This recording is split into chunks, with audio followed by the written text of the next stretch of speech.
বরিশালের একটা ডায়লগ আছে যে বয় পাডিতে বয় মাটিতে। এটাকে অন্যভাবেও বলা যায়, সেটা হচ্ছে যে আহ মাথায় উঠাইছি, মাথার মর্ম বোঝে না। তো আমি আজকে যে আলোচনাটি করব, আলোচনাটি তিনটি ধাপে বিভক্ত করতে চাই। নাম্বার ওয়ান, অন্তর্বর্তী সরকার এবং তাদের অবস্থান। নাম্বার টু, আওয়ামী লীগ নিষিদ্ধের দাবি। এবং নাম্বার থ্রি, এই যে মিডিয়া এবং নানান বিষয়। প্রথমত, এই অন্তর্বর্তী সরকার নিয়ে আমি একটা কথা বলি। সেটা হচ্ছে আহ, এলাকায় যখন একটা এলাকায় যখন বন্যা হয়, বন্যার পরে আপনি যদি একদম বন্যা শেষ হয়ে গেছে, ঘরবাড়ি ভেঙে গেছে, মানুষের সবকিছু ভেসে গেছে, কিচ্ছু নাই, তখন যদি এসে বলেন যে কালকে আপনাকে স্কুলে যেতে হবে আপনার বাচ্চাদেরকে, এটা কোনো আইনে খাটে না, এটা কোনো মানে কিতাবে খাটে না, এটা কোনো বাস্তবতার কথা নয়। আমি এই অন্তর্বর্তীকালীন সরকারকে নিয়ে এই কথাটা বারবার বলছিলাম যে এই সরকারের কাজ, প্রথম কাজ উন্নয়ন, উন্নয়ন, উন্নয়ন নয়।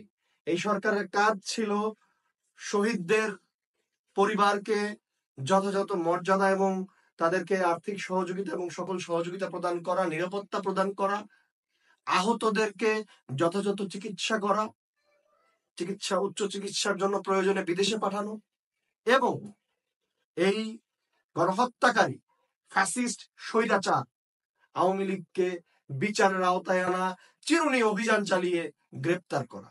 আমি বলবো এই তিনটি কাজেই এই সরকার একদম পুরোপুরি ব্যর্থ, পুরোপুরি ব্যর্থ।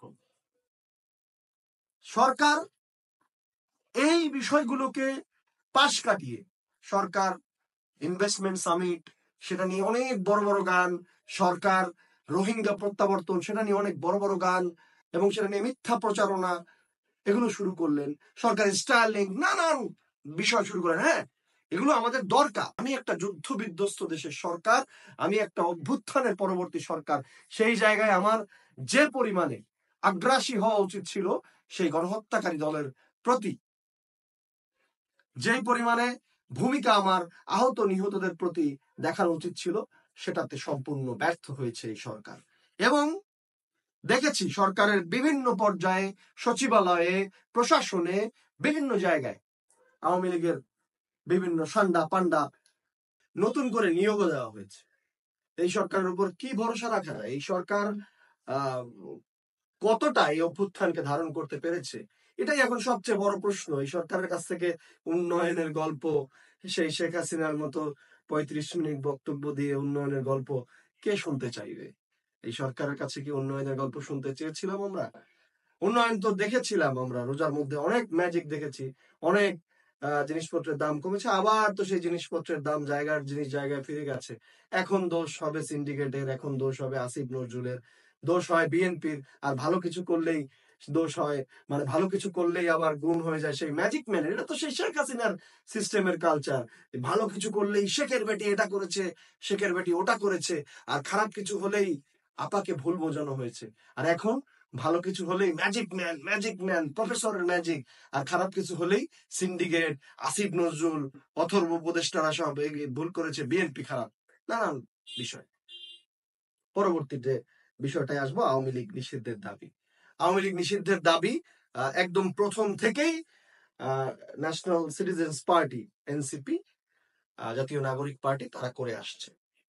Very good. এটা তাদের রাজনৈতিক এজেন্ডা হিসেবে তারা একটা পপুলিস্ট টপিক তারা সিলেক্ট করেছে।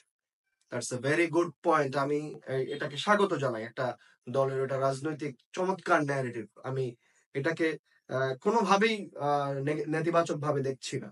কিন্তু আমার কথা হচ্ছে যে এই আওয়ামী লীগ নিষিদ্ধের দাবিটা, এটা কোনো নাটক মঞ্চায়নের মাধ্যমে হচ্ছে কিনা, বা এনসিপি কে ক্রেডিট দেওয়ার কোনো খেলা হচ্ছে কিনা, বা এই প্রসেসটা যাতে কোনোভাবে মানে অবৈধভাবে হয়ে যায় কিনা, যে বিষয়টা যেমন নির্বাহী আদেশে যদি আমরা এই আওয়ামী লীগকে নিষিদ্ধ ব্যাপারটা করে ফেলতে পারি, সেক্ষেত্রে আমরা জানি যে বাংলাদেশ জামায়াত ইসলামী তাদেরকে কিন্তু 4 বার নিষিদ্ধ করা হয়েছে নির্বাহী আদেশে।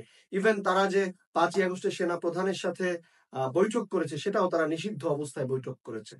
সো এই নিষিদ্ধ কতটা ভ্যালিড হবে সেটা একটা বড় প্রশ্ন, এবং সেই জায়গায় আমরা ঐক্যবদ্ধ হয়ে আমরা যদি বিচারিক প্রক্রিয়ায় আওয়ামী লীগকে নিষিদ্ধ করতে পারি, আওয়ামী লীগ নামক দলটার, গণহত্যাকারী দলটার যদি বিচার নিশ্চিত করতে পারি দেশীয় এবং আন্তর্জাতিক আদালতের মাধ্যমে, আমার মনে হয় সেইটা অনেক বেশি কার্যকর হবে। বাট আমরা যেটা দেখছি, ধোঁয়াশাটা কোথায় হচ্ছে, অন্তর্বর্তীকালীন সরকারের পক্ষ থেকে প্রধান উপদেষ্টা বাইরে গিয়ে একটা বক্তব্য দিয়েছেন যে এই সরকার আওয়ামী লীগকে নিষিদ্ধ করার কোনো পরিকল্পনা নাই। তিনি আবার এটাও বলেছেন যে অন্যান্য রাজনৈতিক দলরা কি চায় সেটাও দেখা উচিত। এবং সেই কথা বলার কিছুদিন পরেই এনসিপি রাজনৈতিকভাবে কার্যক্রম নিয়ে, কর্মসূচি নিয়ে আওয়ামী লীগ নিষিদ্ধের দাবি তুলছে। আমি আবারও বলছি, তাদের আওয়ামী লীগ নিষিদ্ধের দাবি তোলার মাঝে কোনো ভুল দেখি না আমি। এটা তাদের অবশ্যই একটা যৌক্তিক দাবি হতে পারে, একটা দলকে তারা নিষিদ্ধ করতে চাইতেই পারে, এটা কোনো অসঙ্গতি আমি দেখি না। কিন্তু ব্যাপারটা হচ্ছে প্রসেসটার মধ্যে, এবং প্রসেসটা কিভাবে শুরু হলো সেটা হচ্ছে যে সাবেক রাষ্ট্রপতি, আওয়ামী লীগ আমলের সাবেক রাষ্ট্রপতি আব্দুল হামিদ, তিনি পালিয়ে গেলেন না বলা ভুল হবে, কারণ তিনি একদম প্রকাশ্যেই চলে গেছেন। তাকে সেফ এক্সিট দেওয়া হয়েছে, একদম সরকারের পক্ষ থেকে সেফ এক্সিট দেওয়া হয়েছে, এটা বলতে কোনো দ্বিধা থাকে না, একদম সেফ এক্সিট তাকে দেওয়া হয়েছে।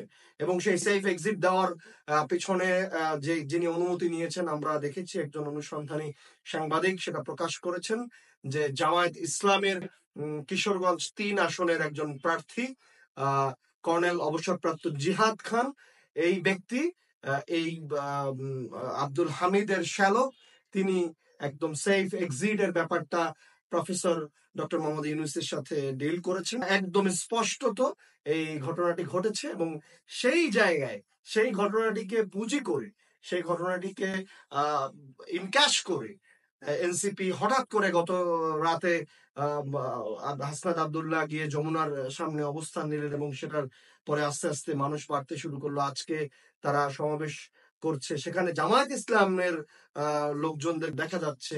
দ্যাট ইজ ভেরি গুড, সবাই আসতেই পারে।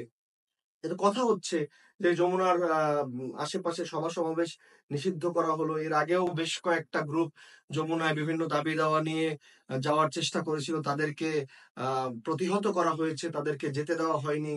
কিন্তু এনসিপি কে সেখানে স্টেজ পর্যন্ত করতে দেওয়ার সুযোগ দেওয়া হচ্ছে, এবং এর সাথে সাথে স্বেচ্ছাসেবক লীগ এবং যুবলীগকে নিষিদ্ধ করার সিদ্ধান্ত নেওয়া হচ্ছে। এই যে এনসিপি কে মানে রাজনৈতিক ক্রেডিট দেওয়ার যে ব্যাপারটা, এই ব্যাপারটার কাছে আমার মনে হয় যে সরকার মানে এই ব্যাপারটার কাছে সরকার আত্মসমর্পণ করছে কিনা। কারণ এই এনসিপির যিনি আহ্বায়ক, তিনি কিন্তু সরকারের উপদেষ্টা ছিলেন। তিনি যে 7-8 মাস সরকারের উপদেষ্টা ছিলেন, তখন কেন আওয়ামী লীগ নিষিদ্ধের ব্যাপারে তিনি কোনো উদ্যোগ নেননি? তিনি তো অভ্যুত্থানের একজন বিশাল বড় স্টেক হোল্ডার ছিলেন, তিনি কেন সরকারে থাকা অবস্থায় নিষিদ্ধের, আওয়ামী লীগ নিষিদ্ধের উদ্যোগ নেননি? এটা একটা বিশাল প্রশ্নের জায়গা থেকে যাবে। এরপরে যে বিষয়টা নিয়ে আমি একটু কথা বলবো, যেটা বলে শেষ করব, যে এই যে সমাবেশটা এনসিপি করছে, এটা তাদের রাজনৈতিক সমাবেশ, এখানে ছাত্র জনতা সমাবেশ বলা হচ্ছে, কিন্তু এনসিপি তাদের পেজ থেকে কিন্তু সরাসরি ঘোষণা দিয়ে তাদের দলের কার্যক্রম হিসেবেই এটা বলা হচ্ছে। এবং এখানে ফেসবুকে দেখা যাচ্ছে যে একরকম ব্যাশিং করা হচ্ছে যে বিএনপির কেউ কেন আসছে না, ছাত্র দলের কেউ কেন আসছে না। অনেক ইউটিউবার, অনেক ফেসবুক অ্যাক্টিভিস্টরা সরাসরি ছাত্র দলের নাম নিয়ে তারা ঘোষণা দিচ্ছে যে ছাত্র দল কেন আসছে না। এমনকি ছাত্র দল সভাপতি, তিনি পতেঙ্গাতে একটা ছবি দিয়েছেন, সেই ছবি নিয়েও ট্রল করা হচ্ছে। বাট আপনারা যে এই কর্মসূচিটা করবেন সেটার ঘোষণা দিয়েছেন আপনারা গতকাল রাতে। আপনাদের অনেকেরই জানার কথা যে যুব দল, স্বেচ্ছাসেবক দল এবং ছাত্র দলের আয়োজনে যে সেমিনারটি হচ্ছে আজকে চট্টগ্রামে, সেই সেমিনারটির ঘোষণা কিন্তু আরো আগে থেকেই দেওয়া হয়েছে, বহু আগে থেকেই দেওয়া হচ্ছে, যে তারুণ্যের ভবিষ্যৎ ভাবনা, ভবিষ্যৎ বাংলাদেশ কেন্দ্রিক এই যে কর্মসূচি, আজকে সেমিনার হচ্ছে, আগামীকালকে তারুণ্যের সমাবেশ হবে, এবং আজকের যে সেমিনার হচ্ছে সেই সেমিনারটির বিষয় হচ্ছে কর্মসংস্থান ও বহুমাত্রিক শিল্পায়ন নিয়ে এই ভাবনার সেই সেমিনারে বক্তব্য দিয়েছেন বেশ কিছু বিভিন্ন সেক্টরে সফল এবং ক্রিয়েটিভ ক্রিয়াশীল ব্যক্তিবর্গ। সেই সেমিনারটি চমৎকার একটি আয়োজন, এবং সেই আয়োজনটি করার জন্য সবাই কিন্তু চট্টগ্রামে অবস্থান করছিলেন এবং অবস্থান এখনো করছেন। তো সে এটা জানার পরেও তিনি পতেঙ্গায় কেন ছবি তুলছেন এই বিষয়টা নিয়ে ব্যাশিং করা, এটা কিন্তু চমৎকার একটা মানে রাজনৈতিক প্রোপাগান্ডা বলে আমার কাছে মনে হয়। কারণ রাজনৈতিক কার্যক্রম তো আপনার সাথে আরেকজনের যে মিলে যাবে তা নয়। বিএনপি পক্ষ থেকে তো তারা বারবার বলেছে যে আমরা আওয়ামী লীগের বিচার চাই। বিএনপি বিচার চেয়েছে, আপনি নিষিদ্ধ চাচ্ছেন। টোন ইজ ডিফারেন্ট, বাট আপনি যেদিনকে চেয়েছেন সেদিনকেই কেন বিএনপি কে আসতে হবে? বিএনপির তো আগে থেকে সেদিনকে কর্মসূচি ঘোষণা রয়েছে। সো বিএনপি যদি তার রাজনৈতিক কর্মসূচি আগে থেকে ঘোষণা দিয়েও করতে না পারে, সেই দিন যদি আপনারা হুট করে একটা কর্মসূচি ডাকার পরে সেই কর্মসূচিতে বিএনপি আসছে না বলে ব্যাশিং করা শুরু করেন, তাহলে আসলে বিএনপির অপরাধটা কি? আপনারা নিষিদ্ধ করবেন আওয়ামী লীগকে আর ব্যাশিং করছেন বিএনপি কে, তারপর আবার বলছেন যে বিএনপি কেন আসলো না, ছাত্রদল কেন আসলো না। এটা তো খুবই অন্যায়। আমার মনে হয় যে এই বিষয়টাকে বাদ দিয়ে আমাদের এই কর্মসূচি হোক, যেভাবে হোক, আমাদের সবাইকে ঐক্যবদ্ধ হতে হবে। প্রয়োজনে সর্বদলীয় একটা আইনজীবী ফোরাম বানিয়ে হোক, একটা সর্বদলীয় ভাবে আদালতে লড়ে হোক, আইসিসিতে ইন্টারন্যাশনাল ক্রিমিনাল কোর্টে গিয়ে হোক, ইন্টারপোলে গিয়ে হোক, একদম দেশীয় এবং আন্তর্জাতিক আদালতে এই সন্ত্রাসী সংগঠনে গণহত্যাকারী সংগঠন আওয়ামী লীগের বিচার চাইতে হবে। সবাই এই বিচার চাই এবং সবাই চাই যে ওই গণহত্যাকারী ফ্যাসিস্ট স্বৈরাচার দলের প্রধান শেখ হাসিনা, তাকে ফিরিয়ে এনে বাংলাদেশের মাটিতে বিচার কার্যকর করতে হবে। ভালো থাকবেন।